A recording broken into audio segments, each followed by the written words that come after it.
ইরানে হঠাৎ করে হামলা চালিয়ে পরিস্থিতি জটিল করে ফেলেছে ইসরায়েল।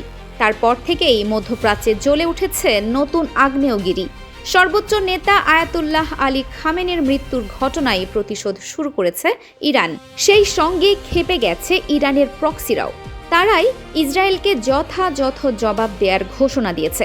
লেবাননের প্রতিরোধ যোদ্ধারা আবারও সক্রিয় হয়ে উঠেছে।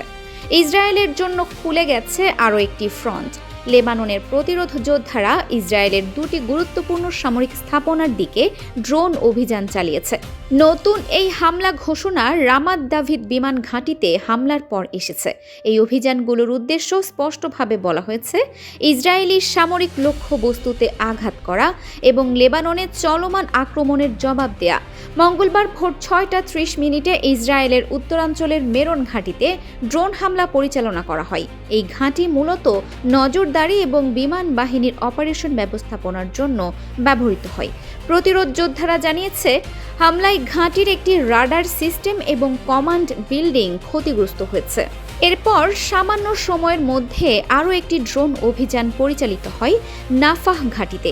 এটি লেবাননের যোদ্ধারা ইসরায়েলের দখলকৃত সিরিয়ার গোলান উচ্চভূমিতে অবস্থিত। এই ঘাঁটি মূলত ইসরায়েলের উত্তর সীমান্তে মোতায়েন 210তম ব্রিগেডের সদর দপ্তর হিসেবে কাজ করে। হামলার ফলে সেখানে সামরিক অবকাঠামোতে উল্লেখযোগ্য ক্ষতি হয়েছে বলে জানা গেছে। এর আগে রামাত দাভিদ বিমান ঘাঁটিতে ড্রোন হামলা চালায়। সেখানে প্রতিরোধ যোদ্ধারা রাডার সাইট ও নিয়ন্ত্রণ কক্ষ লক্ষ্য করে হামলা চালিয়েছিল। প্রতিরোধ যোদ্ধাদের বিবৃতিতে বলা হয়েছে, এই অভিযানগুলো প্রতিহিংসা বা হামলার উদ্দেশ্যে নয়, বরং চলমান সামরিক আক্রমণের প্রতিক্রিয়া।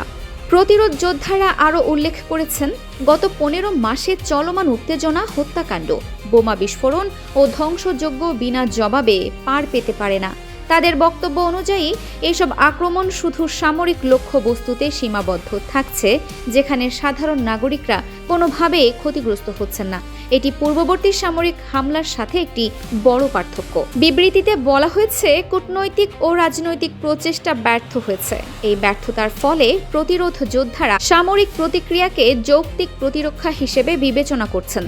প্রতিরোধ যোদ্ধাদের এই অভিযানের পর আঞ্চলিক উত্তেজনা বৃদ্ধি পেতে পারে বলে আন্তর্জাতিক বিশেষজ্ঞরা সতর্ক করেছেন। সামরিক বিশ্লেষকরা মনে করছেন, সামরিক লক্ষ্যবস্তুতে হামলা এবং প্রতিক্রিয়ার মধ্য দিয়ে এই আঘাত আরও তীব্র হতে পারে। তবে প্রতিরোধ যোদ্ধারা বারবার জোর দিয়ে বলেছেন, সাধারণ নাগরিকদের ক্ষতি এড়ানো তাদের মূল লক্ষ্য। Arefin Farha, desk report, DSK TV।